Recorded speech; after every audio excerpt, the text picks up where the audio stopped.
आज मी निघाले आहे सलानमध्ये, ते सुद्धा माझ्या बहिणीसोबत. ही माझ्या मागची बहीण आहे. भांडूपमध्ये साई हिल ठिकाणी स्वामींचं मठ आहे. तिथे प्रकट दिन सोहळा जवळपास 8 दिवस साजरा केला जातो, ते सुद्धा वेगवेगळ्या कार्यक्रमांच्या स्वरूपात.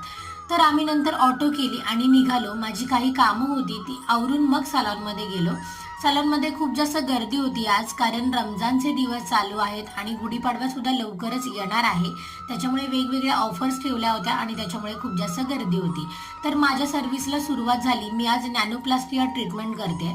तर माझा फर्स्ट हेअर वॉश केला, त्याच्यानंतर क्रीम ॲप्लिकेशन केलं आणि मग नंतर त्यांनी मला स्ट्रेट ब्लो ड्राय करून दिला आणि नेक्स्ट वॉशसाठी उद्या बोलवलेलं होतं. त्याच्यामुळे माझं ट्रीटमेंट इथे झालं होतं.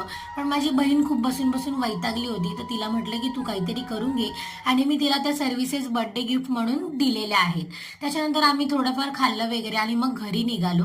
तर असा होता आजचा दिवस. तुम्हाला कसा वाटला हे नक्की कमेंट करून